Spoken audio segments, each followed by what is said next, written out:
itu untuk hidroponik. Wah, bagus. Berbasis IoT. Ya, jadi work from home kan ya, Mas Pak? Ali. Ya. Ya, Pak Mas Ali nanti ke hidroponiknya, nah saya nanti ke jamur tiramnya. Oh. Seperti itu. Ini mau jamur tiram duluan apa hidroponik dulu nih Pak yang mau dibahas enaknya nih Pak? Sama aja sih. Iya.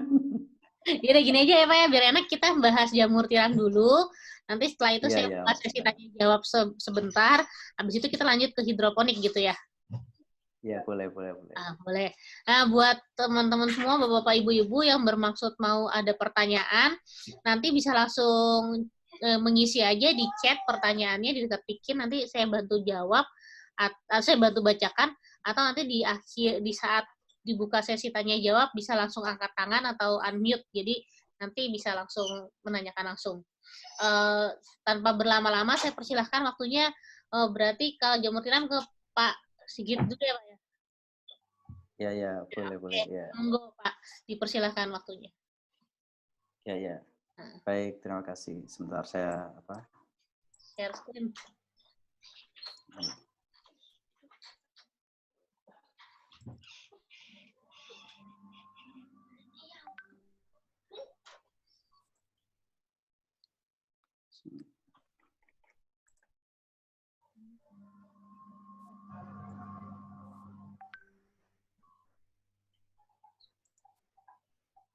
Sudah nampak ya? Belum ya? Sudah Pak. Sudah, ya oke, sudah. Terima kasih kepada rekan-rekan semua yang memiliki satu visi dengan kita. Artinya kita bersama-sama, ini malam ini kita coba sharing bagaimana IoT ini untuk dunia agroindustri. Nah, seperti kita ketahui bersama, jadi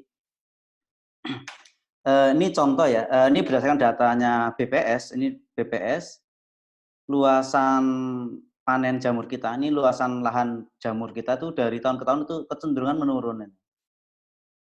Produksi juga kecenderungan mulai menurun. Nah, ada beberapa faktor sih sebenarnya yang mempengaruhi ini semua. Kita coba lihat juga, kita komparasikan. Sebenarnya apa sih kaitannya faktor alam untuk pertumbuhan jamur tiram itu? Pertama nanti ada kaitannya suhu, kemudian cahayanya, aerasinya, kelembaban, pH, dan juga faktor udara. Nah, ini nanti beberapa faktor yang mempengaruhi budidaya jamur agar jamur itu berkembang secara optimal seperti itu. Nah, ini semua juga kami kolaborasikan antara teks book yang ada atau mungkin jurnal, dan juga kami juga sambangi langsung ke para pembudidaya jamur tiram. Jadi kita komparasikan keduanya biar nanti hasilnya lebih optimal seperti itu. Nah, sekarang ini masalahnya. Kenapa kami waktu itu terpanggil? Faktor utama dari budidaya jamur tiram itu kan masalah bagaimana menjaga kelembaban. Kalau suhu itu ya sudah, ibaratnya suhu itu semua para pembudidaya jamur itu pasrah. Artinya ketika ada dataran tinggi ya pasti suhunya rendah, kemudian dataran rendah suhunya tinggi, itu udah pasrah. Artinya sudah tidak akan diotak-atik. Paling yang dilakukan adalah hanya sekarang ini bagaimana membuat atap yang relatif tinggi sehingga panasnya itu tidak terlalu ekstrim di bawahnya. Nah, tetapi yang mereka coba ikhtiarkan yaitu caranya menjaga kelembabannya dengan cara menyiram kumbung jamurnya. Jadi menyiram tekniknya macam-macam. Sekarang ini ada yang ini contoh di sini ini pakai kayak pompa gendong kayak gitu, kemudian dan ada yang pakai jet, ada yang macam-macam. Sebenarnya tujuannya apa? Untuk yang di sini sebenarnya 80 hingga 90% kelembabannya. Nah, dari situ kami waktu itu memang dapat challenge dari petani jamur di daerah Baturaden, Pak, bisa nggak misalkan kita buatkan sistem yang otomatis lah, jangan kayak gini terus kan. Nah, kita iakan. Ternyata iya itu tidak semudah yang dibayangkan.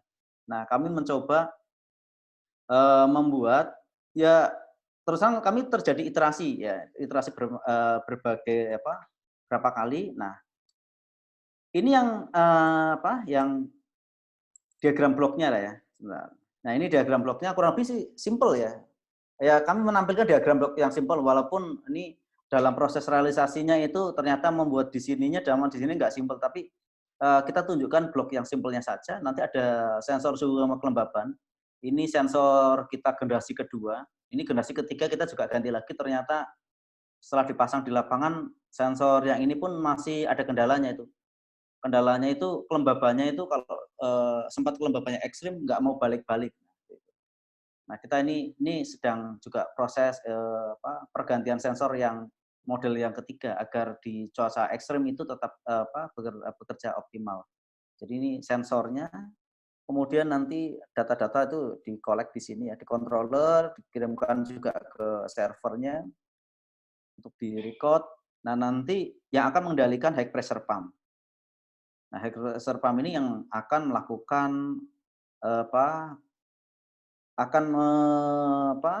mengeluarkan air dengan tekanan tinggi sehingga nanti yang di sini wujudnya kabut. Ya, wujudnya kabut seperti itu.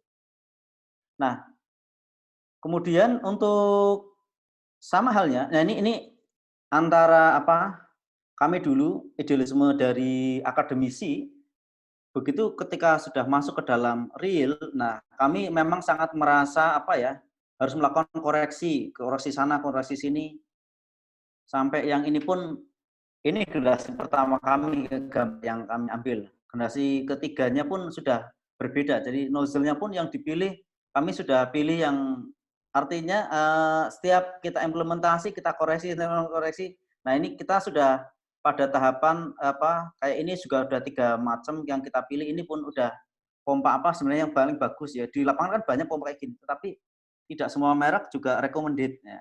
Jadi itu tantangan tersendiri ketika kita udah membranding namanya produk dan akan diterapkan di masyarakat, itu iterasinya lumayan. Terus itu ini gambaran inovasi produk yang kita coba berikan ke petani seperti itu. Nah, kemudian ini device-nya. Ini pertama ini dulu bentuknya seperti ini, kita bentuknya seperti ini. Nah, tetapi maintenance-nya kami juga lumayan, berapa kali kami pasang maintenance-nya lumayan, kami coba ganti yang seperti ini, kabel-kabelnya lewat bawah seperti ini misalkan. Nah, ini yang versi GSM-nya, versi GSM. Kemudian kita coba juga ini ada request juga dari Jamur Farm Cipanas. Nah, mereka itu karena satu kafling ada 30-an, kita desain yang berbasis LoRa. Berbasis LoRa, kita sekalian aja explore. Mumpung ada yang lagi pengen POC, ya sudah kita coba berbasis LoRa. Ya, kita coba ya.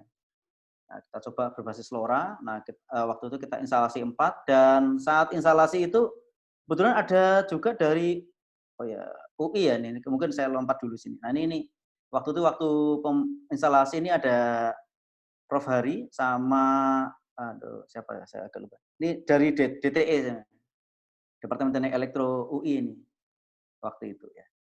Ya, saya mundur lagi ke sini. Nah, ini tahapan-tahapannya. Nah, kemudian ini perangkat kerasnya, perangkat lunaknya. Nah, nanti ada 2. Yang pertama aplikasi berbasis Android, ini yang untuk petaninya. Jadi untuk petaninya, kemudian di samping itu sebenarnya ada juga yang berbasis web untuk kita untuk memanage dari perangkat-perangkat dan juga nanti record yang lainnya ya. Nah, ini contoh nanti record grafik suhu sama kelembabannya dan lain-lainnya. Nanti ada di sini pompanya on-nya kapan, off-nya kapan, nanti kelihatan. Nah, karena memang jangka panjangnya sebenarnya kalau datanya udah lengkap sehingga bisa kita koneksikan dengan juga machine learning atau kecerdasan buatan. Jadi feeling dari petani itu ibundanya ke depan itu bisa dipadukan ke sini. Nah, ini ya masih cita-cita kami untuk kecerdasan buatan, harapannya bisa terimplementasi juga di server ya. Sehingga para pembudidaya itu, terutama untuk pembudidaya yang milenial itu bisa lebih mudah dalam prosesnya. Kemudian tadi yang sudah sampaikan, kami juga mencoba diskusi dengan para stakeholder yang ada. Ini waktu itu dengan Kementan, kemudian UI, kemudian sosialisasi karena produk itu biar lebih sempurna lah ya. Maksudnya ya tidak ada sesuatu yang sempurna, tapi mencoba agar produk itu bisa diterima di masyarakat. Nah, kami coba melakukan sosialisasi ke sana kemari lah istilahnya, agar mendapatkan hasil yang optimal. Ya, HKI juga sudah kita coba ajukan juga HKI. Kemudian berikutnya lagi, nah ini sebaran penggunanya. Nah, kita itu sebaran penggunanya itu ada di Kabupaten Banyumas sendiri, kemudian udah ada Cilacap, Purbalingga. Kemudian kalau khusus yang Purbalingga ini kita juga dapat sponsor dari Bapeda Jawa Tengah, waktu itu membeli sekitar ada 6 unit, kemudian kemarin terakhir ada 4 unit. Nah, ini implementasi untuk di masyarakat. Kemudian untuk Banjarnegara juga sudah, Boyolali, Kabupaten Semarang, kemudian ada juga di Bandung sama di Cipanas. Itu sebaran yang sudah kami implementasikan. Nah, kemudian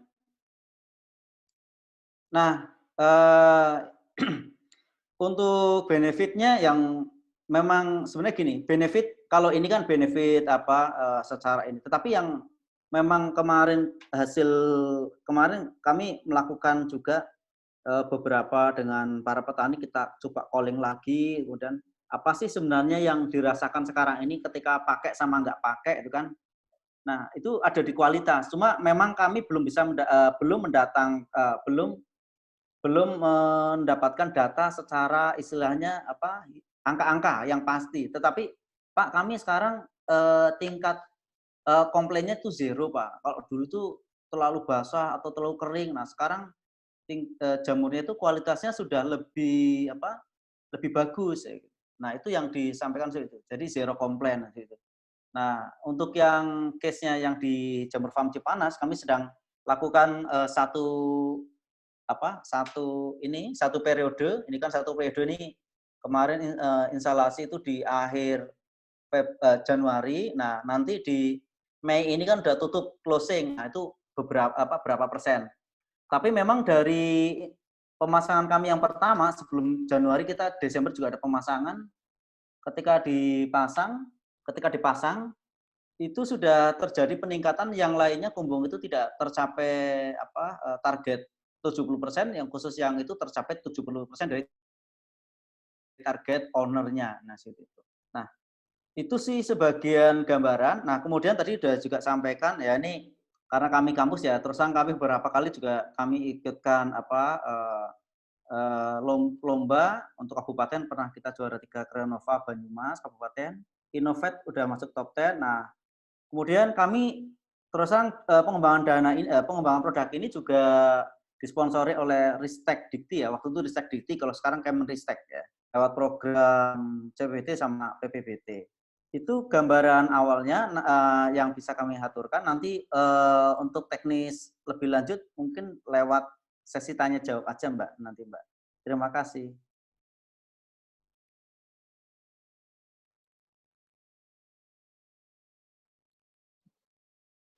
Terima kasih Pak Sigit atas paparannya, penjelasannya. Ini nanti kalau tadi ada yang nanya, kalau misalnya habis acara ini boleh di-share nggak Pak presentasinya, PPT-nya, PDF gitu Pak? Oh, boleh. Nanti kita share. Nanti ini aja, nanti nyusul aja nggak apa-apa. Di sini ada yang Ini ada yang bertanya nih Pak, dari Mas Wire Pak. Kalau merek pompa itu ngaruh nggak sih Pak? Terus yang rekomennya apa ya? Oh ya, untuk pompa, ya sebentar ya. Mas Sandra, ambilkan pompa. Ya, oke. Saya buka kartu aja di sini. Pompa yang kami rekomendasikan berdasarkan testimoni kita di lapangan, biar nanti para ini. Ya, ini ya maaf ya, saya bukan promo produk, tetapi ini yang kita rekomendasikan ya. Scene Leader. Ya, silahkan nanti kalau memang mau pakai Scene Leader ini, harganya sih relatif sama, tetapi tekanannya lebih bagus. Ya. Tadi kami sampaikan, kami telah eksplor pompa macam-macam. Ya, kalau yang single nanti silahkan pakai Scene Leader. Scene Leader. Kemudian ada juga yang dual pump, itu silahkan pakai pompa hiu. Silahkan dicatat hiu dual pump. Nah, Mungkin saya masuk ke ini, saya share sebentar ya, share ini apa materi lagi ya, maksudnya biar lebih ini ya. Ya, boleh. Ya, mengilustrasikan sebentar. Nah, tadi ini, kita eksperimen macam-macam. Nah, tadi ketemu untuk yang single, nanti pakainya, mungkin rekomendasi kami silakan pakai Scene Leader. Kemudian kalau yang dual pump itu pakai aja hiu dual pump. Nah, kemudian untuk yang ininya, nah yang ini, khusus yang ini, nah kami awalnya modelnya yang paten, ini yang gambar yang ini versi pertama kami. Kemudian yang kedua, ini yang versi seperti ini. Nah, ini pun terkoreksi lagi. Nah, sekarang pakai yang ini. Jadi kalau memang ada yang tertarik, silahkan pilih yang modelnya seperti ini. Nah, ini ketika mampet itu ini di sini ada filternya, kemudian di depan kalau mampet ini bisa dibuka. Tapi kalau yang ini kalau sudah mampet buang. Nah, itu contoh-contoh real yang kami hadapi. Nah, berikutnya lagi yang tadi yang belum tereksplor, berapa jumlah sprayer yang harus kita pasang. Nah, kami sekarang ini pakai rumus simpelnya, luasan dibagi 1,5. Jadi kalau misalkan luasannya 15 misalkan luasannya 60 meter persegi. Nah, yaudah bagi 1,5. Nah, untuk yang single kami recommendedkan, yang single ini kami recommendedkan maksimal paling 30 yang nozzle ya. Nah, kalau lebih dari 30 silahkan pakai double langsung atau ininya 2. Tapi kalau kami recommendedkan yang double. Double harganya sekitar 250-an lah, merek Hiu. Mungkin itu, Mbak. Nah, Pak, tadi tuh ada tambahan pertanyaan nih, Pak, dari Bu Neni Anggraini. Ini menarik, boleh nggak, Pak, diceritakan gitu langkah-langkah prosesnya itu bagaimana dari alat sampai produksinya? Terus untuk produk ini apakah sudah diurus haki dan paten produknya, terus prosesnya gimana ya, Pak, ya? Itu untuk proses pembuatan produk atau proses jamur ya? Coba mungkin Proses pembuatan produknya, kayak proses solusinya, Pak. Misalnya mungkin Oh, iya, iya. awalnya ngapain dulu risetnya atau dari mananya dulu, seperti itu. Oke, baik. Berarti kan ini kayak saya cerita mengembangkan produk ya, bukan budidaya jamur. Oke, Nah, tadi kan pertama kami kan memang tadi ada challenge dari petani jamur, Pak. Pertanyaan kan simpel itu, Pak, bisa nggak kami dibantu dibuatkan ya? Kami buatkan. Nah, ini mungkin ini kami ada ini layar saya masih tampil nggak ya masih, layarnya? Pak. Masih. Ya, oke. Ini saya mungkin ada kenangan juga ini gaya kami awalnya ya, karena tadi tanya sejarahnya. Nah, ini awalnya kami kayak gini aja sih sebenarnya. Ini awalnya ya. Jadi awalnya seperti ini, kemudian ini awalnya ya. Kemudian kami ini versi ini kita coba seperti ini nih. Ini karena tadi ini kaitannya pengembangan produk. Nah, ini kami lanjut seperti ini nih. Kalau kaitannya produk ya, akhirnya berganti yang seperti ini. Biar lebih lebih simpel. Nah, kemudian kembali lagi ke sini, Nah, setelah kami modalnya gini, kalau membangun produk secara umum, udahlah buatlah yang paling minim dulu, saling sederhana, nggak usah terlalu mikirkan yang teknologi tinggi dulu lah. Pokoknya simple dulu, coba langsung aja diterapkan kalau menurut hemat kami. Nanti biarlah lapangan memang koreksi, lapangan yang minta sedalam apa, biarlah konsumen yang minta kalau bisa. Biar tidak terjadi udah dibuat bagus, koreksi gitu kan. Nah, lebih baik apa adanya dulu, mudahnya walaupun jemper-jemper udah langsung terapkan aja di masyarakat itu. Maksudnya langsung di lapangan, kurang apa koreksi. Jadi kami waktu itu ya memang sering bolak-balik ke petani, Pak kurang apa Pak, ini kurang apa. Akhirnya kami tahu ini sering mampet itu kan Pak itu mampet ya Pak. Nah itu kan. Nah, jadi customer validation, setelah customer validation kan hanya idenya divalidasi, kemudian membuat MVP, minimum viable product, udah ya sudah, itu tahapannya. Kalau mau ke bisnis ya nanti bisnis model validation. Itu gambarnya ya. Jadi kata kuncinya di luar itu banyak yang membutuhkan ide-ide kita yang sangat sederhana, tapi sederhana menurut kita, tetapi bagi mereka itu sangat sangat luar biasa.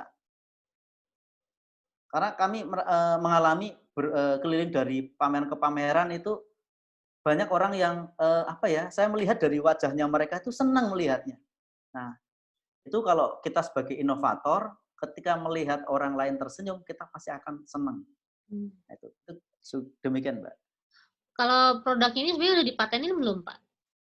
Ya, ini untuk yang kita ini. Kita ini baru untuk hak cipta web aplikasi Agrotech sama aplikasi mobilenya ya, sama merek dagangnya yang kita daftarkan. Ini ya. Tapi untuk sistemnya belum. Kalau untuk ngurus haki untuk aplikasi dan merek dagang itu berapa lama sih, Pak?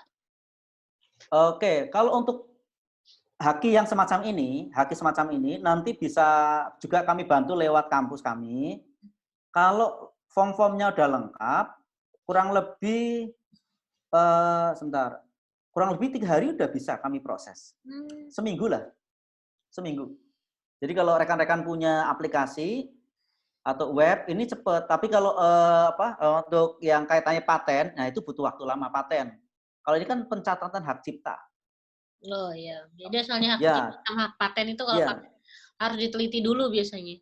Direvaluasi. Iya, kan 2 tahun kan, hampir kayak merek kan. Ini merek kita juga belum keluar sertifikatnya ini. Udah saya daftarkan 2018. Kalau berarti kalau gitu sebenarnya mulai menginisiasi ini dari tahun kapan ya, Pak ya? 2017, 2018? 2018. 2017 itu awalnya kami dapat dana PDP itu, penelitian dosen pemula. PDP, nah kemudian 2018 saya ikutkan CWBT, 2019 PPBT waktu itu. Terus kalau bisa ceritanya nih Pak, ini ada pertanyaan dari Mas Komet nih. Oh ini gimana kok bisa sampai kerjasama dengan 8 kabupaten kota gitu Pak? Ini saya luruskan. Ini sebaran pengguna Agrotech tapi bukan dengan Pemdanya ya. Tapi produk kami sudah nyebar gitu aja. Udah nyebar. Tapi bukan berarti ini dengan Pemdanya langsung. Yang dengan Bapeda malah ini Bapeda Jawa Tengah tapi produknya itu diserahkan ke petani di Purbalingga. Kabupaten Purbalingga. Nah, tetapi yang ini adalah produk kami ada yang sudah terpasang di Cilacap, terpasang di Banyumas, di Cilacap, Purbalingga dan lain-lain. Ini maksudnya konsumen kita sebarannya udah di provinsi di kabupaten ini. Berarti langsung ke petani-petaninya ya Pak ya? Iya, petani-petaninya. Sementara ini kayak gitu sih. Ini kami belum masuk ke government sebenarnya. Makanya ini yang kita coba inisiasi kan ini ya pelan-pelan lah. Ya dempel mana yang ini. Nah ini mana dempel ini. Kementan. Oh, Kementan ya. Nah ya pelan-pelan lah dempelnya. Kalau ini Pak, saya agak penasaran sih Pak sama yang tadi kan Bapak cerita generasi kedua ternyata sensornya nggak kuat buat cuaca ekstrim, terus akhirnya dia ngembangin generasi ketiga gitu. Nah sementara kan ini juga sebarannya kan tiap daerah itu kan punya karakteristik ya Pak ya dari sisi cuacanya, kelembapannya kayak gitu. Itu gimana membuat satu produk yang bisa kasih satu produk masalah yang bisa diimplementasikan di semua lahan pertanian seperti itu, Pak. Ya, tadi ya itu justru kenapa ini gini. Tadi kan mungkin ketika saya misalkan awalnya kan saya di Banyumas nih. Ya. Banyumas mungkin nggak terlalu bermasalah ya. Tapi begitu disebar di berbagai daerah dan berbagai ketinggian itu kerasa itu produknya. Ya ibaratnya kita punya sepeda motor awalnya mungkin santai, tapi begitu kena jalan yang berbatu-batu kan, pernya mulai kerasa, oh per ini nggak cocok nih kalau untuk medan yang seperti ini. Nah akhirnya tadi kemarin pakai AM2301 sensornya itu kita ada kendala kalau yang di contoh Cipanas kan kadang kalau dinginnya ekstrim itu. Iya dingin banget itu. Nah itu paginya itu walaupun udah siang tetap 99% terus padahal udah mulai kelembabannya udah turun, misalkan udah di 75% atau 65%, nggak balik-balik gitu loh. Nah itu yang Error akhirnya ya, kami error ya. koreksi. Iya, makanya kami coba untuk yang ketiga ini, generasi ketiga coba kita ganti juga lah. Hmm, Harapannya kan biar kalau di suasana cuaca ekstrim aja itu bisa jalan, berarti kalau yang di cuaca-cuaca biasa kan santai tuh. ya. Jadi dinaikin speknya. Kalau naik spek berarti harganya Iya. naik dong, Pak. Nah, ini tantangan lagi ya. Ini tantangan.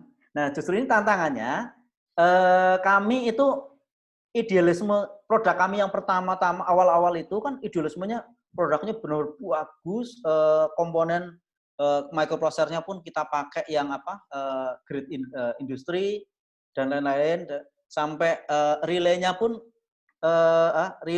relaynya pun wah tak pilih yang kecil ya, misalkan tak pilih yang kecil mana ya. Nah, mungkin ini gambaran. Nah, ini relaynya pun tak pilih yang kecil kan. Wah, biar kelihatan ini kan. Nah, ternyata konsumen itu banyak yang lupa harganya kok mahal ya Pak, bla bla bla bla bla bla. Nah, akhirnya yang generasi ketiga kami ini yang lagi kita develop. Generasi ketiga ini kami terus terang dapat funding dari Amuba Telkom. Oh ya, Mbak. Ya, Amuba. Ya, kami yang mendapat seperti itu. Nah, kami ingin coba mengembangkan bagaimana unit cost-nya itu serendah mungkin, tetapi fungsionalnya tetap berjalan bagus. Nah, itu yang sedang coba kami ini kan. Sehingga mudahnya gini, kalau bisa satu unit itu semurah mungkin gitu loh. Ini pedoman juga bagi kita semua. Kalau bisa kalau ketemu untuk mass produk, bukan untuk industri ya. Kalau udah memang untuk banyak dijual langsung ke masyarakat kan customer, harga itu perlu dipertimbangkan. Kalau untuk instansi ibaratnya untuk B2B, business to business, harga berapapun mungkin enggak masalah. Tapi kalau udah ketemu untuk ini untuk customer, nah itu harganya itu. Justru ini yang kami yang generasi yang sedang kita develop ini yang generasi ketiga ini kita tekan cost-nya seluruhnya. Yang nggak penting-penting kita coret, tapi tidak boleh mengurangi kualitas. Berarti Kualitas utamanya gitu. berarti yang penting ini ya, Pak ya, fitur memenuhi requirement dari customer gitu ya, Pak ya. Ah, benar. Jadi kadang kan idealisme seorang pengembang produk itu pengen memberikan 1000 Canggih. fitur. Oh, Padahal kan petani kan inginnya paling cuma 2 fitur, 3 fitur aja kan. oh iya, benar, Pak. Nah, ini idealisme. Nah, itu yang kadang idealisme kita itu ketika udah dicemplungkan ke realita itu biasanya mulai rontok sedikit-sedikit, maksudnya mendekati kemauan user. Oh. Sini boleh nanya lagi ya, Pak ya? Agak baik ada tambahan lagi nih, Pak, dari Pak Mardi Utomo, Pak. Ini basicnya pakai apa, Pak? Node MCU atau Arduino, terus pakai SSR? Oh, ya. Untuk yang ini oke saya share lagi ya. Ya, terus ditambahin sama Mas Wire. Kalau saya nyoba pakai Arduino tidak stabil. Pakai basis UC apa agar stabil skala penggunaan bisnis? Oke, sebentar. Ya, Pak.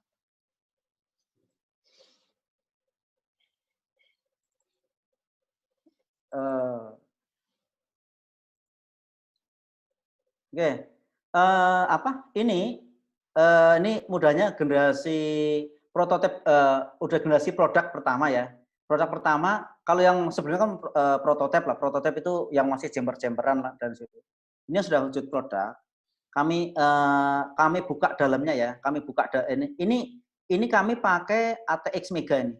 Waktu itu pakai ATX Mega. Kemudian yang ini AT Mega. Kalau Arduino itu kan hanya cara memprogram, mau pakai C, mau pakai Arduino itu kan tidak masalah sebenarnya. Nah, itu seperti itu. Nah, kemudian yang generasi ketiga ini justru kami akan gunakan teknologinya pakainya yang WROM, ESP32 tapi yang WROM, karena di situ kami lihat performnya lumayan speknya tinggi, kemudian agar bisa connect ke smartphone secara langsung. Nah, kalau ini kan GSM itu kan bisa langsung. Nah, sehingga nanti akan generasi kami yang ketiga itu justru akan berbasis ESP32 yang WIROM, kemudian ada juga GSM-nya tetap ada, sehingga customer mau milih, mau offline, mau online, online mau pakai WiFi, mau pakai GSM, terserah. Nah, itu sih itu. Jadi, nah kaitannya stabil kayak gini, memang ini ada ini yang memang jadi tricky, maksudnya harus punya tricky tersendiri. Perangkat apapun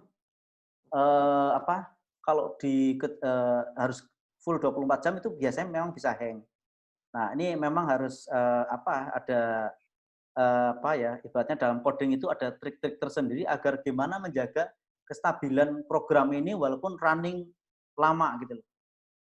Nah, ini memang ada perlu dalam codingnya itu perlu ditata biar dia stabil sebenarnya. Ini kan katanya hanya algoritmanya ya. Ibaratnya jangan sama-sama mau membuat kopi, tapi kalau waktu prosesnya bulat-bulat kan pusing juga walaupun buat kopi.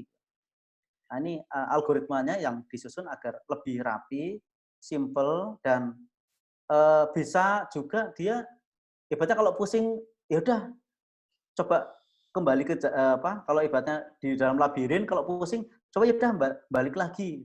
Ke titik nol gitu ya Pak ya.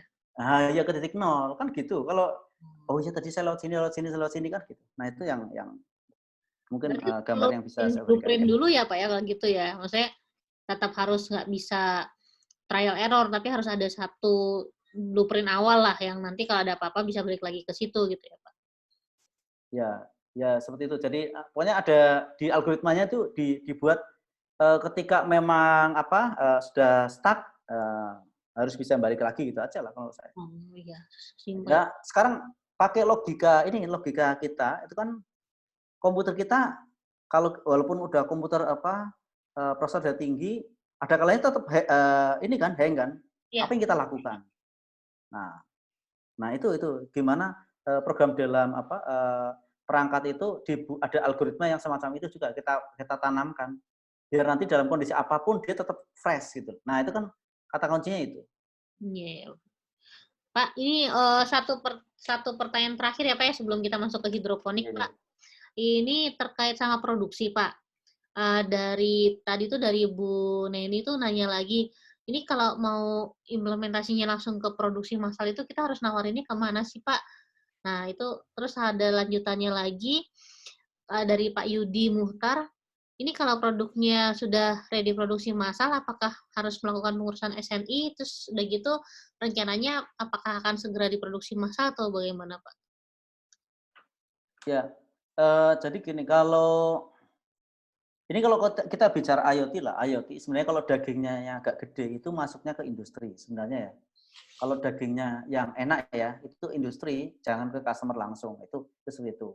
Nah, tetapi kalau memang kita sudah milih customer langsung, customer langsung berarti nanti memang masuknya kalau pengen itu ke paguyuban atau ke Kementan atau ke Dinas Pertanian, model yang semacam ini.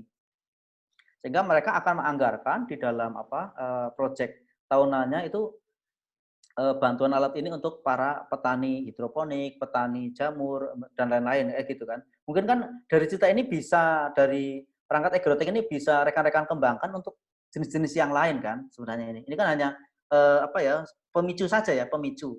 Sehingga kalau pengen jumlah besar berarti nanti masuknya ya lewatnya government sebenarnya.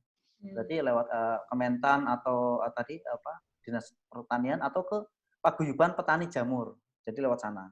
Nah, tapi kalau memang kita gimana? Masuk ke komunitasnya berarti ya, Pak ya? Iya, komunitasnya. Nah kalau memang kita sudah pengen juga masuk ke customer bisnis to B2C, bisnis to customer, ya sudah. Mau nggak mau memang harus mass product, kemudian harga ditekan. Nah, itu sudah jadi konsekuensi logis. Itu sudah konsekuensi logis. Tapi kalau pengen produksinya nggak terlalu gede, tetapi duitnya lumayan, dagingnya lumayan, ya masuk ke industri. Nah, jadi kita buat solusi yang untuk industri. Mungkin kayak gini, tapi untuk industri yang maksudnya segmennya nanti misalkan dia memang untuk farming yang gede. Kayak contoh kami yang di Cipanas itu kan memang dia ada kaflingnya kemarin posisi kemarin masih ada 30 kafling kan. Nah, cari yang model kayak gitu sehingga kalau deal langsung bisa langsung banyak 30 deal sekian sih. Oh iya. Jadi mainnya di jumlah ya Pak ya, di kuantitas ya Pak ya, kalau mau Iya, iya. cari yang besar. Pak, ini sebenarnya udah ada yang nanya mengenai harga dan lain sebagainya, tapi kita pending dulu untuk sesi pertanyaan kedua. Sekarang kita masuk ke Mas Aldi Afandi dulu ya untuk menjelaskan terkait sama hydroponic IoT. Oke, boleh di stop share screen-nya Pak Sigit? Sebentar.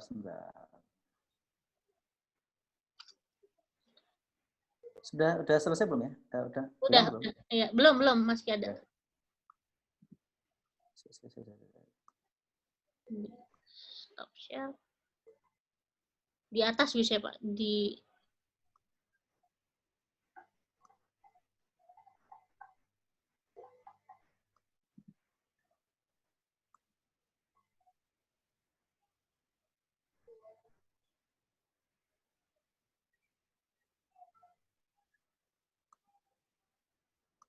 Ya, sudah. Nah, oke. Monggo kalau gitu selanjutnya kepada Mas Ali Afandi dipersilahkan untuk ngasih kita informasi mengenai hydroponic IoT ini, Pak. Monggo. Iya, baik. Sudah kelihatan ya? Sudah Pak. Tinggal diubah tampilannya. Iya, baik. Oke, monggo Pak. Oke, baik. Terima kasih atas kesempatannya.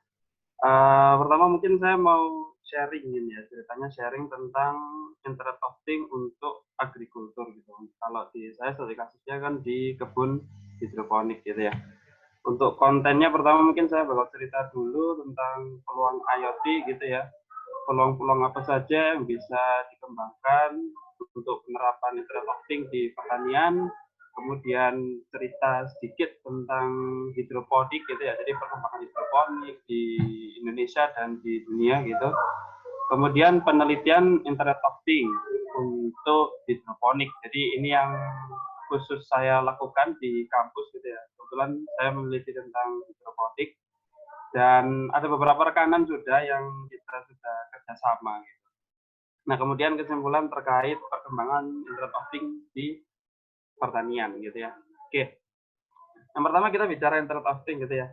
Kalau Internet of Things mungkin banyak sudah orang tahu gitu ya, tapi sejujurnya Internet of Things itu semacam kayak hilang ruhnya gitu. Maksudnya hilang ruh bagaimana? Jadi kebanyakan Internet of Things kalau yang beredar itu kan hanya sekedar monitoring dan lain-lain. Padahal kekuatan utama di Internet of Things adalah di terhubungnya semua elemen yang ada di sini. Jadi ada sensor, ada actuator, ada data collecting, kemudian ada analisis gitu ya.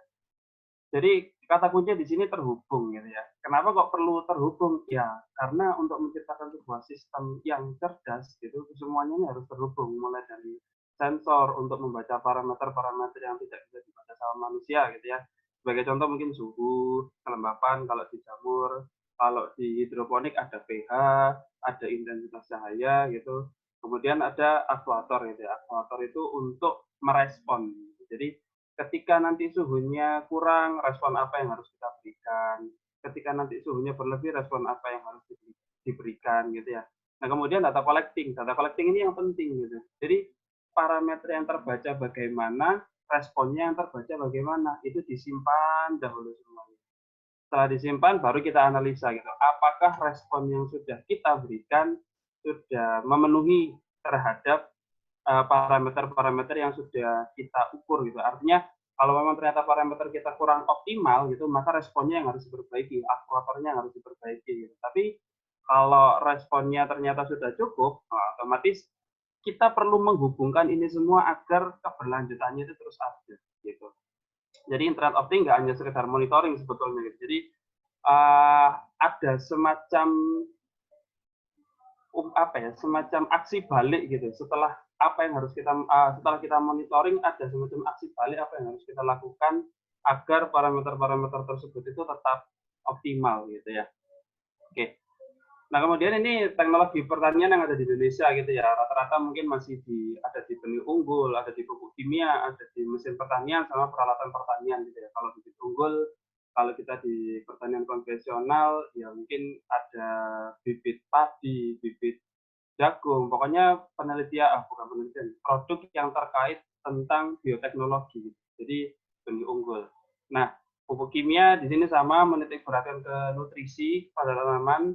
Nah, untuk Internet of Things sendiri, marketnya itu ada di mesin pertanian dan peralatan pertanian. Kita bisa terapkan teknologi Internet of Things di sana. Gitu.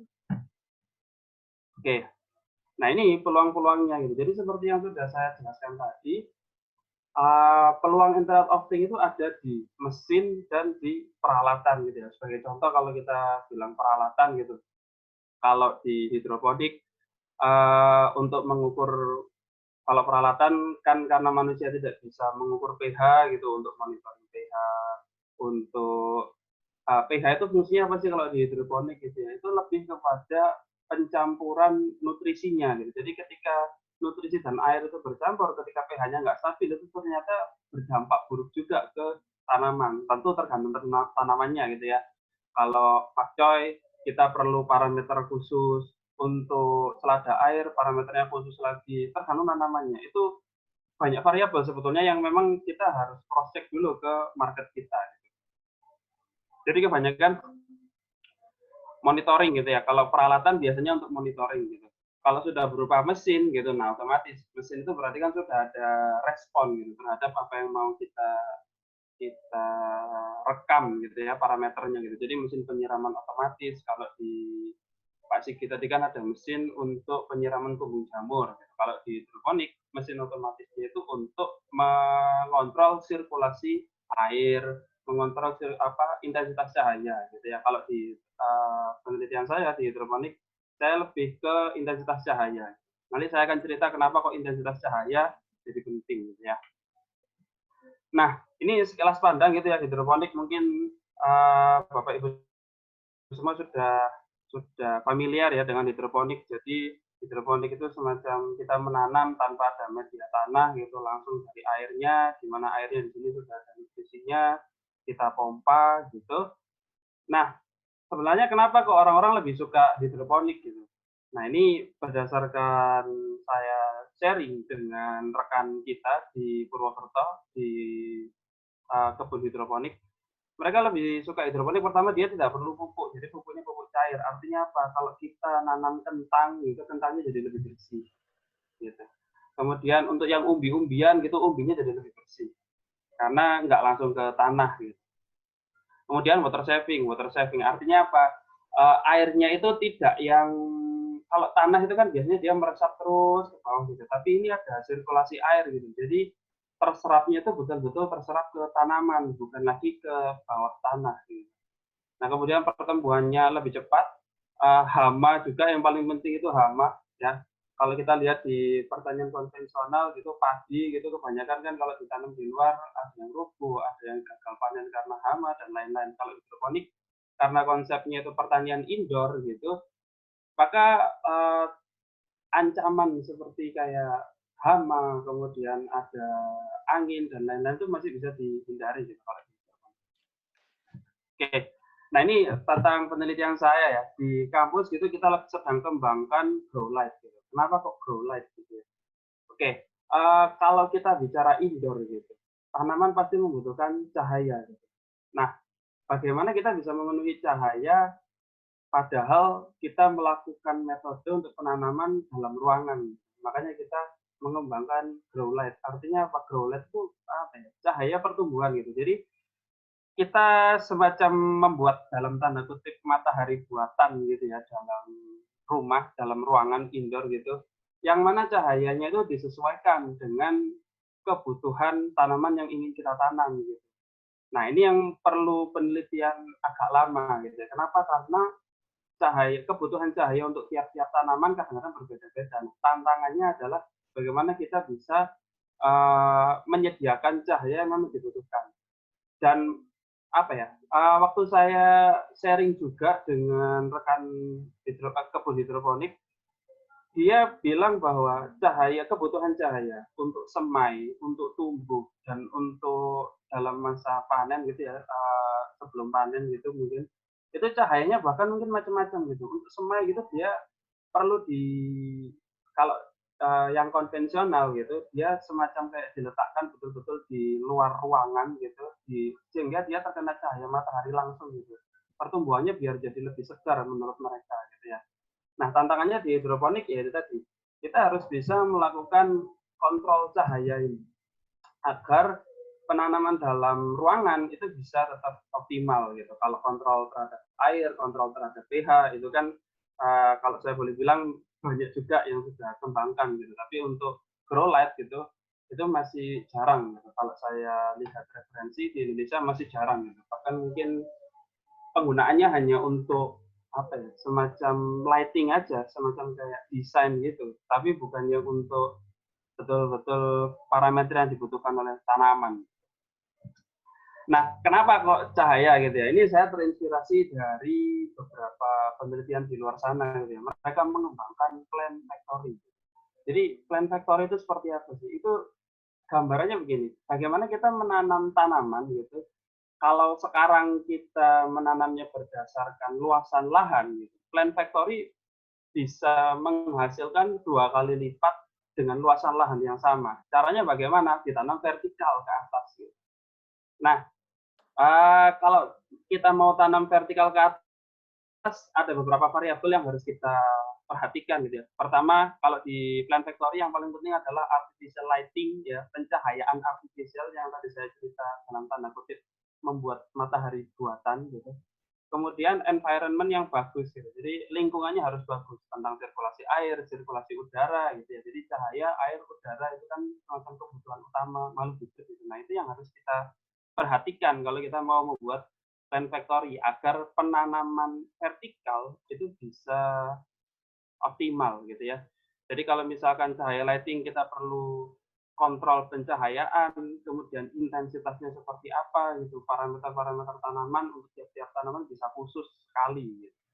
Nah, kemudian sirkulasi air, kalau sirkulasi air ya sama, kadang-kadang beberapa tanaman ada yang perlu nutrisinya gitu ya. Yang penting di sini nutrisinya bukan sirkulasinya gitu. Nah, kemudian sirkulasi udara.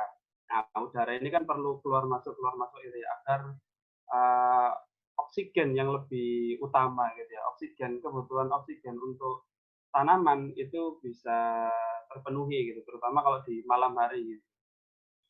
Nah, plant factory kalau yang di luar negeri gitu, yang saya baca-baca dan sharing juga terhadap rekan saya gitu, plant factory yang sudah berkembang itu sudah oke sekali gitu. Ini kita bisa lihat bahwa untuk nanam hidroponik di tiap sekat itu sudah ada lampunya gitu. Bahkan untuk tiap tanaman lampunya itu bisa macam-macam gitu. Bisa bahkan terdiri dari kombinasi cahaya. Yang kami kembangkan di Institut Teknologi Telkom Purwokerto, grow light yang memang apa ya? Sejujurnya data untuk tiap-tiap tanaman kita masih sedang kumpulkan gitu, agar user itu harapannya ya, impian kita itu kan user tinggal pilih, saya mau tanam apa, tanam pakcoy gitu. Nah, sistem sudah tahu, oh pakcoy itu untuk pencahayaan dia perlu seperti ini, untuk nutrisinya dia perlu seperti ini, sehingga plant factory berjalan secara otomatis gitu. Bahkan mungkin ide yang lebih apa ya, lebih advance lagi menurut saya gitu. Kita semacam kayak mau sewakan rak-rak hidroponik gitu. Jadi user gitu, ya ini impian ya. Jadi user itu sewa rak hidroponik terhadap kita gitu, kita kasih kamera gitu, sehingga kita semacam kayak main game gitu ya. Jadi kalau kita mau sirami, dia tinggal main handphone aja. Kalau dia mau lihat, kameranya nanti bisa digerakkan dan lain-lain. Nah, itu plant factory yang menurut saya oke sekali gitu. Jadi kita nggak hanya sekedar tanam untuk profit, kita juga bisa memenuhi permintaan user yang ingin menyalurkan hobinya di tanam-nanam ini. Jadi dia dapat benefit, dia juga tertarik dengan apa ya, dunia pertanian gitu. Nah, itu tadi yang bisa saya sampaikan ya terkait penelitian di hidroponik di Institut Teknologi Telkom Purwokerto. Itu barangkali mungkin ada yang ditanyakan, silakan.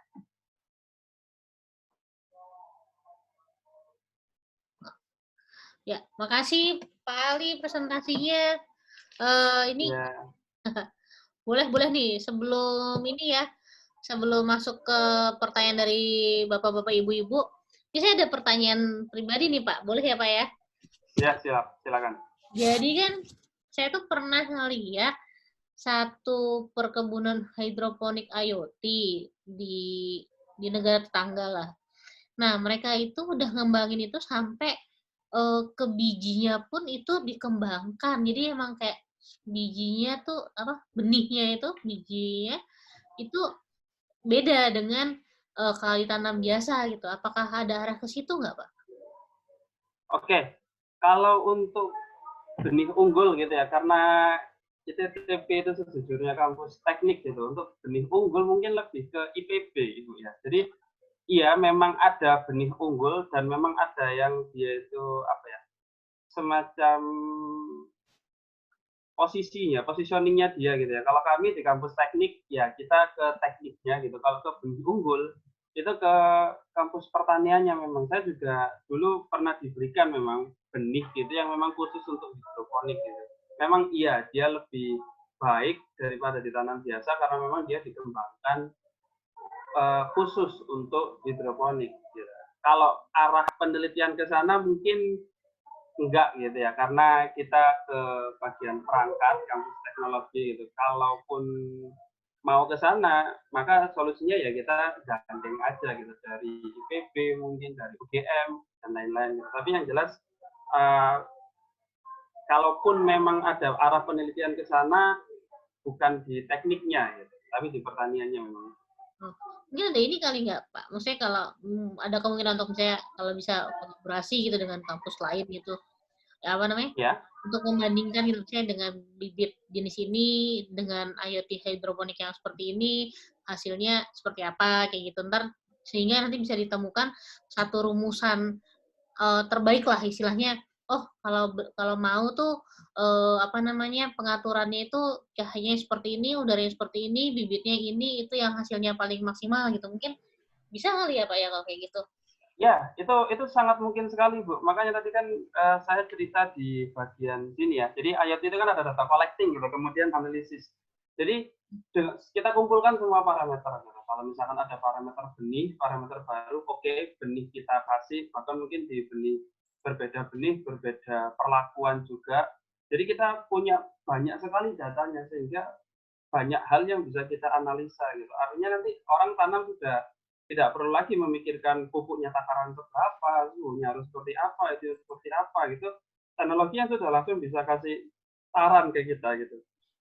Bahkan mungkin iya. Jadi kalau misalkan kita data collecting-nya sudah banyak gitu, kita pakai teknologi yang ada sekarang kan kalau misalkan IoT kan nggak bisa lepas dari big data, kemudian kecerdasan buatan gitu. Kalau data collecting artinya kita maintain datanya, semua variabelnya kita hubungkan, kita masukkan ke dalam kecerdasan buatan, user tinggal pilih. Sekarang kita mau tanam apa, pakai bibit apa, udah langsung teknologi yang apa ya, menyiapkan semuanya gitu.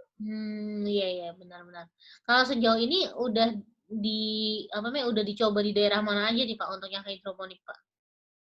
Kami masih di Purwokerto, kebetulan ada kebun Hasana kebun Hasana itu, kebun Hasana. Jadi kita ada rekanan di sana mengembangkan artificial lighting-nya gitu. Jadi banyak sekali yang bisa kita lakukan di hidroponik. Kalau di kebun Hasana itu mereka kesulitan pertama ada di energi, kemudian di lighting-nya juga, kemudian kalau hidroponik itu ada potensi gagal tumbuh karena mati lampu dan lain-lain macam-macam. Jadi untuk bisa menentukan solusi yang tepat itu nggak ada jalan lain kalau kita harus nggak ada jalan lain kecuali kita diskusi dengan usernya yang punya masalah gitu. Nggak bisa kita mengandalkan asumsi-asumsi kita. Gitu. Iya. Berarti itu unik ya Pak ya, case-nya masih unik. Iya. Iya. Terus ini ada ini Pak banyak yang tertarik menanyakan mengenai pencahayaan nih Pak. Ini dari Pak Mardi menanyakan untuk growth light-nya pakai lampu apa ya Pak ya? Oke, untuk grow light kita pakai lampu RGB. Jadi lampu LED sama RGB gitu. Jadi kita atur kalau istilah di teknisnya gitu full speed modulation-nya gitu sehingga kita bisa dapat kombinasi dari merah, hijau, biru gitu. Jadi kita pakai lampu RGB, lampu LED. Terus kalau warna lampu yang berbeda itu mempengaruhi apa terhadap tumbuhan, Pak? Ini dari Ya, oke. ketika Ya, kalau warna mempengaruhi sudah tentu ke klorofilnya itu, Bu. Jadi kalau klorofil tiap tumbuhan mereka ada klorofil alfa sama klorofil beta gitu ya. Kalau kita baca buku pertaniannya, yang mana klorofil alfa itu akan terangsang ketika kita kasih warna biru. Klorofil beta terangsang ketika kita kasih warna merah. Itu untuk tanaman pada umumnya gitu. Ketika kita mau tanaman khusus contohnya apa ya? Obat gitu ya. Biasanya tanaman-tanaman obat. Nah, itu perlu pencahayaan yang memang custom gitu ya, nggak bisa kita asumsikan gitu. Kita harus data collecting, kemudian analisa, trial and error-nya pasti cukup menantang untuk tanaman-tanaman yang khusus, tanaman obat gitu. biasanya Pak, yang udah pernah dicoba apa Pak di tanaman yang khusus itu Pak? Kalau boleh sharing Pak. Tanaman khusus kita ke jahe gitu ya, jahe merah. Oh, jahe merah ya? Iya. Oh. Itu bisa dihidroponikin juga ya Pak, jahe merah ya Pak? Jahe merah itu bukan ke hidroponik, ya, lebih ke hidroponik gitu ya. Iya. Oh. Tapi tetap pakai IoT ya Pak ya, jadi apa namanya bisa di. Iya, karena kita kan jualan teknologinya itu, Bu. Nah, terus ini ada ini lagi Pak Denny mau sharing sedikit sama ada yang ditanyakan. Selamat malam Pak. Setahu saya growing light itu tujuannya untuk mimik dari cahaya matahari, infrared, visible light, dan UV. Nah, yang dimaksud dengan kebutuhan cahaya tanaman beda-beda itu dari intensitasnya atau dari mapanya Pak? Bisa diketahuinya tuh? Lebih ke wavelength-nya ya, jadi lebih ke panjang gelombangnya gitu. Kalau intensitas mungkin terang dan tidak terang gitu ya. Intensitas iya, tapi yang lebih berperan adalah panjang gelombangnya. Jadi kalau khusus itu artinya panjang gelombang yang mereka butuhkan itu macam-macam. Ada yang dia itu butuh dua apa ya? Ya intinya panjang gelombang gitu. Kayak saya kurang itu ya, masih belum dapat data yang valid untuk bisa disampaikan berapa panjang gelombang untuk tanaman khusus. Tapi yang pasti untuk grow light memang panjang gelombang yang lebih kita pentingkan. Dan memang kombinasi dari cahaya tampak dan inframerah gitu. Jadi inframerahnya sama-sama pakai teknologi LED, hanya yang gelombang tampak kita pakai itu tadi LED RGB, yang infrared pun ada juga gitu. Jadi kita combine, jadi satu produk gitu, kontrolnya bisa lain-lain antara kontrol lampu LED dan kontrol lampu UV-nya. Nah, berbicara mengenai produk nih Pak, ini pertanyaan menarik nih. Ini perhitungan biaya manfaatnya apakah seimbang dengan biaya maksudnya biaya listrik yang dikeluarkan dari solusi IoT, terus udah gitu cost benefit-nya, apakah seimbang dengan nanti hasil jualan sayurnya, Pak? Sejauh gimana? Ini Antara investasi menarik ya. ininya ya. Menarik. Memang teknologi itu kadang-kadang terbentur ya. Apakah kita memang membutuhkan teknologi ini, ataukah memang teknologinya itu hanya untuk gaya-gayaan gitu ya. Sejauh yang saya tahu, antara apakah istilahnya kan itu ya, tertutupi gitu ya, dengan kita jualan sayur pakai grow light dengan listriknya kan gitu. Iya, Pak. Nah, sejujurnya teknologinya nggak bisa berdiri sendiri, Pak. Kalau memang kita mau pakai grow light dan memang listrik yang jadi kendala kita gitu, kebanyakan memang listriknya diambilkan dari solar cell gitu. Jadi kita sudah bikin satu sistem perangkat yang memang mature gitu. Jadi kalau misalkan pertanyaannya apakah bisa tertutupi dengan jualan sayur, kita belum ada data yang bisa kita sampaikan gitu. Tapi hemat saya, kalau memang kita ingin jadi pengusaha gitu, dengan kita memang mau bikin plant factory, kalian kita bikin pembangkit energinya menggunakan solar cell gitu. Kalau yang saya bisa sampaikan gitu, untuk daya maksimum grow light yang kita pakai itu sekitar 30 sampai 40 watt. Itu ini ya Pak ya, kalau apa ya kan selain intensitas itu juga kan kalau cahaya kan ada matahari kan ada panasnya. Nah itu dari itu pengaruh juga nggak sih Pak? Untuk panas pengaruhnya ada, cuman kita sekarang kalau misalkan panas itu kita buang aja via angin gitu ya. Makanya tadi saya tuliskan ada sirkulasi udara gitu. Jadi kita pakai exhaust gitu, exhaust di ruangan-ruangannya gitu. Panasnya iya pengaruh, tapi kita atasi dengan exhaust. Jadi udara yang panas kita keluarkan gitu. Tergantung tanaman, kadang-kadang memang ada tanaman yang butuh panas, ada yang butuh sejuk, ada yang butuh itu. Nah itu kembali lagi kita harus banyak-banyak mengambil data. Itu yang jadi apa ya, semacam tantangan utama kalau kita mau menerapkan teknologi Internet of Things ke agriculture. Iya, benar-benar. Jadi masih harus banyak yang dilihat ya Pak ya? Betul, betul.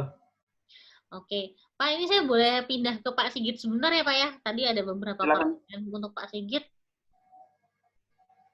Pak Sigit, ada yang bertanya nih Pak, apa namanya untuk harga controllernya aja berapa ya Pak?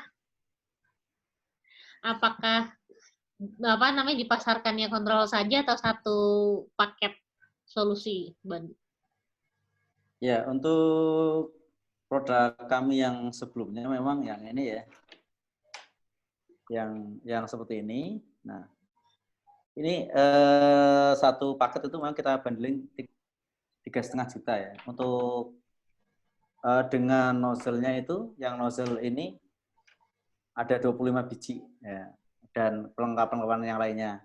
Tapi yang untuk versi 3 yang sedang kami dapatkan Agrotech ini sedang dapatkan funding juga atau sponsorship dari Amuba PT Telkom, itu kami sedang menekan ini semua karena sementara ini kan memang kami banyak bermain di customer ya, B2C ya, sehingga itu yang jadi fokus kami. Sehingga harapan kami ini yang produk kami yang generasi ketiga yang semoga bisa kita launch setelah Lebaran ini, harganya bisa lebih murah lagi. Itu untuk kalau kontrolnya saja juga bisa. Itu untuk kontrol saja juga bisa. Kontrol saja gimana bisa ya? Oh. Bisa. Itu untuk yang dapat satu solusi itu kan yang dapat 25 nozzle ya Pak ya? Itu untuk area cakupan berapa meter persegi sih Pak kalau biasanya? Ya tadi sesuai yang kami aturkan bahwa kami sekarang ini pakai rumus simpelnya kan luasan bagi 1,5. Berarti kalau 25 kali 1,5 itu. Kurang lebih luasan yang bisa tercover. Kurang lebih ya, bisa naik turun lah, nggak masalah sih. Tapi kurang lebih di situ untuk mempermudah. Kadang kan petani kan tanya, Pak ini berarti nozzle kami pasang berapa? Sekian. Ya kalau Pak kurangi sedikit bisa nggak jumlahnya? Ya nggak masalah. Tambahin lagi ya nggak masalah juga sih. Nah ini ada yang mau sharing juga nih Pak. Mungkin tampang ini berhubungan dengan recycling dan reuse. Apakah kita bisa bongkar pasang salvaging dari prosesor bekas dan komponen bekas lainnya? Karena yang bersangkutan Pak Os ini pernah lihat di YouTube ada orang yang beli part-part komputer bekas terus bisa dibikin jadi konsoler komputer dengan dana kurang dari 200.000 seperti itu. Kalau hemat kami sih kalau ini contoh sebentar ini. Nah, ini yang versi yang ini ya. Nah, ini aja kan kontrolnya juga murah kan ya. Kontrolnya kan cuma 25.000 apa ya? Ini ya. Kontrolernya loh ya. Sebenarnya kontrol baru pun sudah sekarang harganya sudah relatif murah sih. Jadi kalau pakai komputer bekas itu malah nanti hemat kami malah itu prosesnya lebih panjang. Iya. Kayak bongkar rumah ya Pak ya. Kayak renovasi. Iya. Dibongkar dulu pasang lagi. Mendingan dari tanah aja. Oke. Nah, terus ini Pak, mau nanya juga mengenai terkait dengan kebutuhan daya nih Pak. Itu power supply-nya ntar yang kuat, awet, dan ekonomis tuh pakai apa ya Pak? Oke, sebentar. Ya, ini sambil ambilkan contoh supply. Nah, power supply itu untuk yang power supply kan nanti untuk controller. Sementara ini kita memang gini, ini contoh yang kita buka ya. Nah, ini ada nah ini kita sih pakai ini sih untuk yang versi ini ya, versi kedua ya. Ya. Jadi versi kedua kita pakainya yang seperti ini. Nah, cuma ini yang versi 3 akan kita rubah agar lebih ekonomis lagi karena ini harganya kan sekitar hampir 50.000 ya, kecil segini tapi 50.000. Nah, ini kan akan kami coba potong lagi kan target mintanya petani kan murah meriah itu yang jadi itu kan. Nah, kemudian untuk power supply power supply untuk pompa. Nah, kelihatan enggak ya? Nah, ini power supply untuk pompanya kayak gini. Ya. Nah, ini untuk pompa. Kami ya sama halnya, itu kita menemukan ini juga experience-nya lumayan berkali-kali beli ini, udah terlanjur beli 5, beli 10, ternyata untuk menghidupkan pompa semacam ini nggak optimal. Akhirnya kita menemukan yang inilah. Nah, sehingga mudah bahasa kami cek aja kalau itu beli aja satu paket jadi nggak keliru. Iya benar, setuju Pak. Pak, ini saya waktu itu sempat ada datang ke acara di Semarang, Pak. Terus ada beberapa petani yang menanyakan kalau kebutuhan ketika lahan pertaniannya mereka cukup luas, sudah gitu letaknya di pegunungan gitu, di mana PLN juga nggak ada kayak gitu Pak, listriknya. Terus udah gitu kalau misalnya mau pakai tenaga matahari gitu, baterainya, nah itu mereka punya kendala terhadap baterai untuk running solusi IoT itu gimana ya Pak ya? Sebenarnya kalau untuk running IoT secara umum kan contoh aja lah, kami kan kalau mau running pakai ada requirement pakai DC itu atau solar panel bisa saja sih. Jadi enggak masalah karena kan pompa ini pun pompanya 12 volt kan. Sehingga bisa enggak masalah. Jadi kan dan solar panel sekarang pun harganya enggak sefantastis yang dulu kan. Sudah relatif lebih murah kan. Pakai yang 100 watt atau apa sih. Ya walaupun ada maintenance shelteringnya. Itu konsekuensi logis. Tapi tadi sama juga dengan punyanya Pak Ali kaitannya untuk hidroponik. Nah, kalau memang mau pakai solar panel kan pada prinsipnya bisa. Tinggal nanti kita sesuaikan dengan daya. Kalau daya yang kita pakai kan kalau stand B itu dayanya itu nggak sampai 1 watt yang ini. Ya, yang ini kan dayanya nggak sampai 1 watt itu. Kecuali kalau motornya. Nah, ini motornya memang lumayan. Ini tulisannya bisa sampai 4 ampere ya. Nah, 4 ampere kali 12 kan udah ketemunya lumayan kan. 48 watt, ya 50 watt lah. Berarti kalau pakai solar panel 100 watt selesai kan sebenarnya. Ya. Jadi yang penting ini ya Pak ya, perhitungannya dari awal udah jelas ya Pak ya, kebutuhannya berapa, nanti kebutuhan energinya berapa gitu ya Pak ya. Iya, itu. Pak, ini ada pertanyaan juga untuk Agrotech, apakah udah kompatibel dengan ThinkSpeak ya? Oke, kalau kami memang buat platform sendiri ya, kalau untuk memudahkan manajemen hardware. Jadi kalau ThinkSpeak sementara kan memang enjoy-nya untuk riset-riset kayak gitu ya. Tapi kalau udah memang untuk fokus ke satu solusi, lebih bagus itu kalau hemat kami menurut kami itu ya buat platform sendiri karena tadi udah sampaikan juga di punya presentasinya Pak Mas Ali itu kan data-data diambil kemudian nanti akan diolah dan bla bla bla. Dan petani itu akan sangat dimudahkan. Tadi kan nggak mikirkan nutrisi dan lain-lain. Nah, harapan kami juga nanti kalau data itu sudah bisa disedot, kemudian kecerdasan buatan main, petani itu akan lebih mudah. Gitu. Jadi kenapa kita tidak menggunakan platform semacam ThinkSpeak dan lain-lain? Karena untuk mempermudah manajemen hardware. Jadi misalkan kita mau pasang kayak gini banyak kan.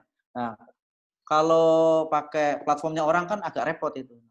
Sehingga mudah pakai platform kita sendiri untuk memudahkan semuanya sih ke depannya. Jadi itu pertimbangan kami sih. Iya. Oke, saya buka sesi pertanyaan langsung. Monggo kalau ada yang mau nanya bisa langsung di unmute. Seru pembahasannya, soalnya ada terkait nih sekarang kan lagi work from home ya. Beberapa juga malah mulai pada pasang hidroponik di rumahnya masing-masing seperti itu.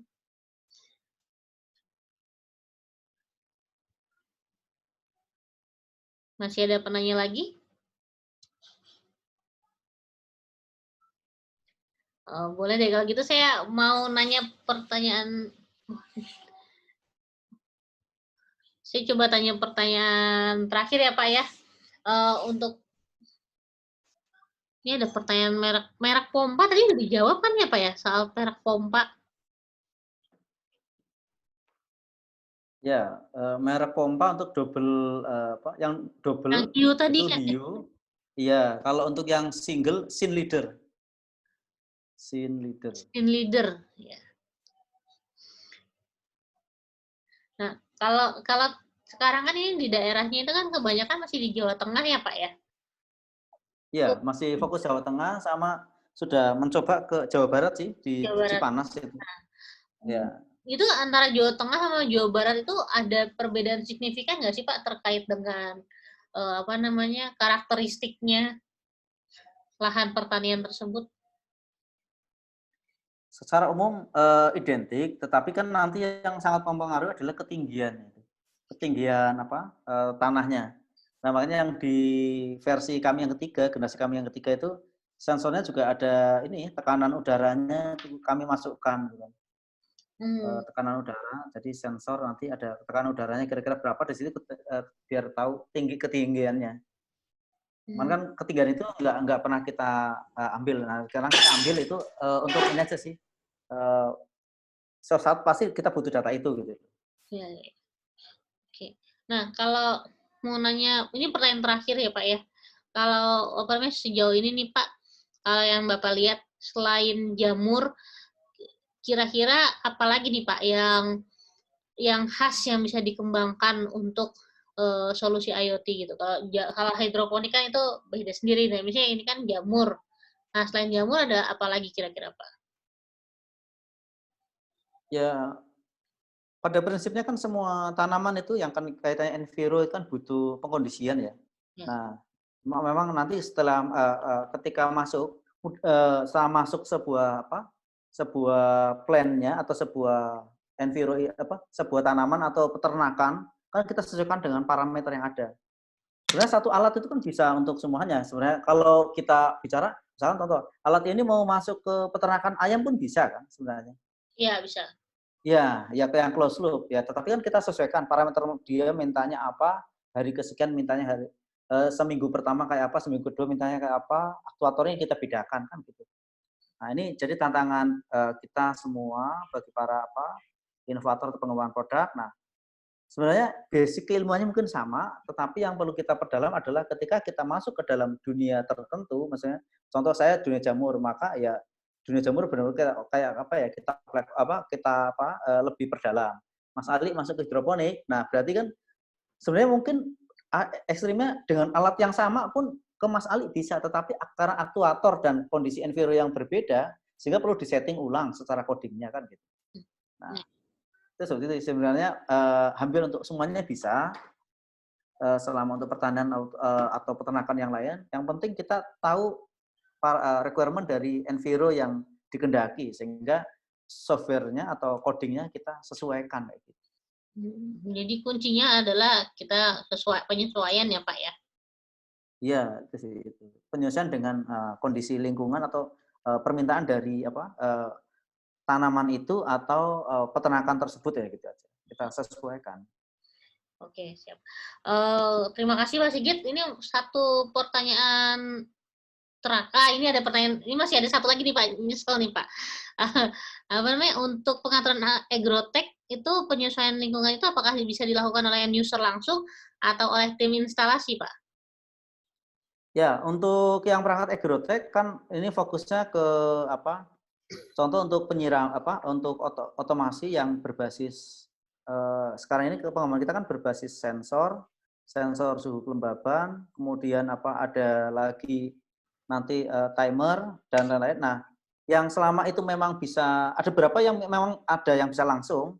Jadi pengaturan timer, misalkan ini untuk smart garden, sebenarnya perangkat kami sudah bisa. Jadi pada jam sekian nanti on dan off, kemudian kalau terlalu ekstrim panas nanti juga nyiram sendiri.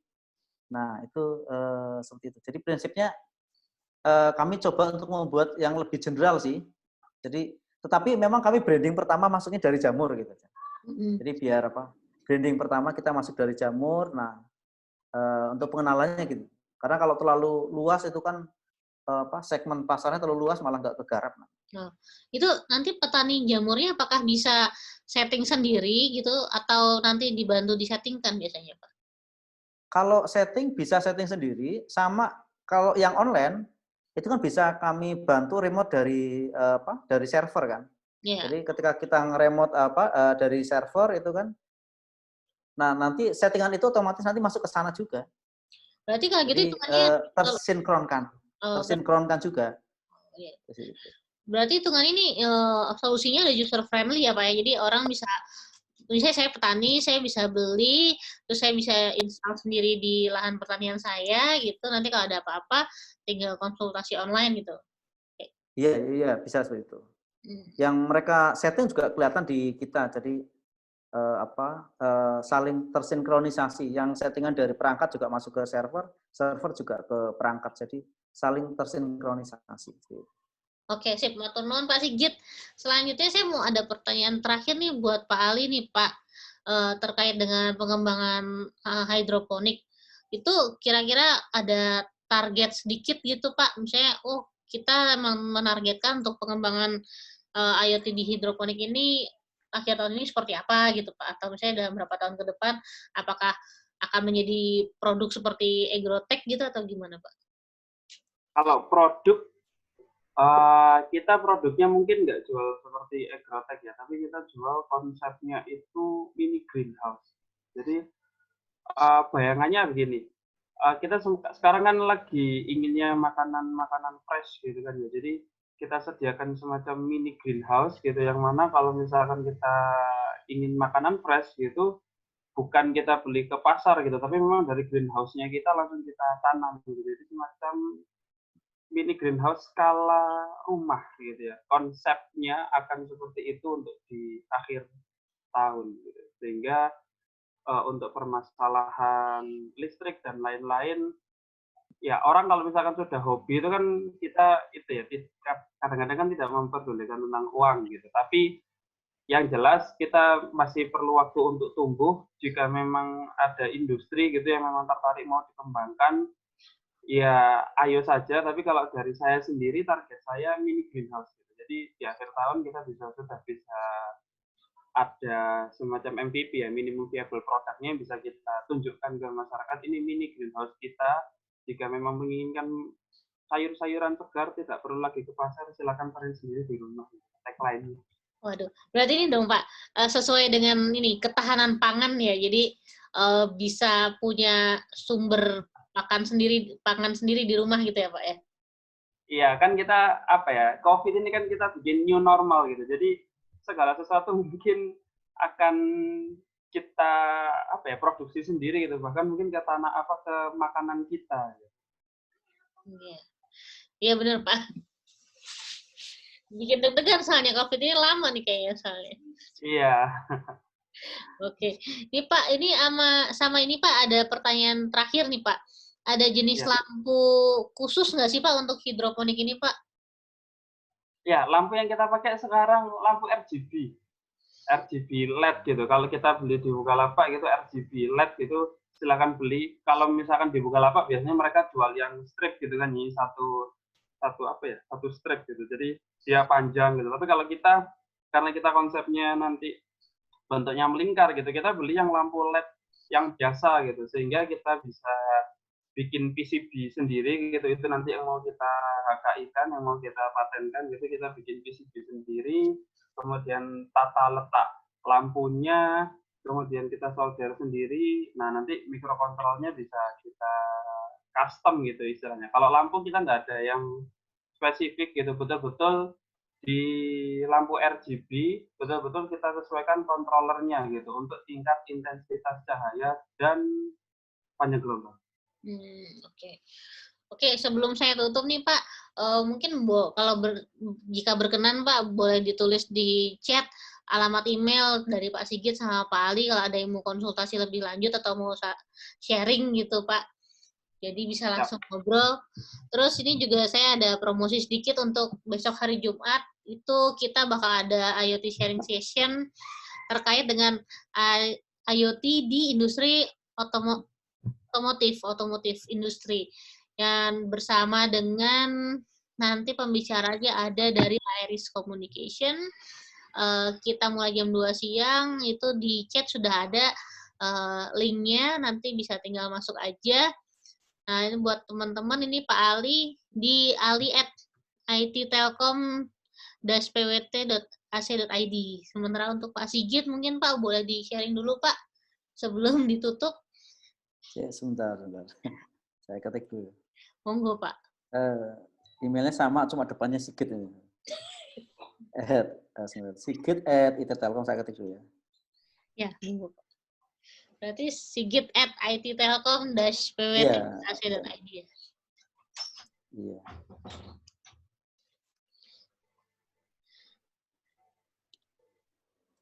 Ya. Emailnya sama dengan Pak Ali, cuma Pak Ali depannya kan ALY, kalau saya depannya Sigit. Belakangnya sama. Ya. Matur nuwun Pak, ini udah berkenan untuk sharing malam ini nih dengan teman-teman semua.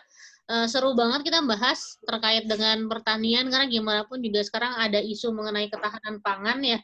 Jadi banyak orang-orang khususnya kayak di perkotaan itu yang berpikiran, wah saya kayaknya udah harus mulai menanam sayuran nih, entah di halaman rumah atau mungkin di balkon apartemen seperti itu. Dan mungkin ini juga bisa jadi ide juga gitu buat teman-teman untuk mengembangkan produknya juga. Abis ini nanti kalau berkenan saya boleh minta PDF-nya digabungin aja ya Pak ya? Atau masing-masing juga boleh Pak. Nanti kalau ada teman-teman yang mau bisa email ke iotforum@gmail.com, nanti saya akan share file presentasi bersama dengan rekaman dari acara malam hari ini. Kayaknya sekian dulu. Terima kasih banget Pak, 1,5 jam yang sangat padat. Nah, pertanyaannya juga alhamdulillah banyak, pada penasaran juga nih, lampu pakai apa mereknya, pompa pakai apa mereknya, kayak gitu. Terus terima kasih banget Pak Sigit sama Pak Ali juga udah bersedia untuk buka dapur. Semoga bisa dikembangkan terus produk-produknya sehingga nanti juga memudahkan para petani gitu kan ya Pak ya, bisa punya produk yang bersaing, yang hasil panennya stabil, seperti itu dengan kualitas yang baik. Sekian dulu dari kami, dari Asosiasi IoT Indonesia. Saya selaku host, Kita Maulani, mohon maaf jika ada salah kata dan lain sebagainya. Ini mohon maaf saya nggak bisa ngeliatin video, soalnya takut keputus, sinyalnya lagi nggak stabil saya di rumah. Mohon maaf banget. Terima kasih Pak Sigit, Pak Ali, terima kasih banget Bapak-Bapak, Ibu-Ibu. Saya tutup perjumpaan kita malam ini. Sampai ketemu lagi besok hari Jumat siang. Assalamualaikum warahmatullahi wabarakatuh. Selamat malam semuanya. Waalaikumsalam warahmatullahi wabarakatuh. Makasih Pak Sigit, makasih Pak Ali. Oh iya. Terima kasih. Ya.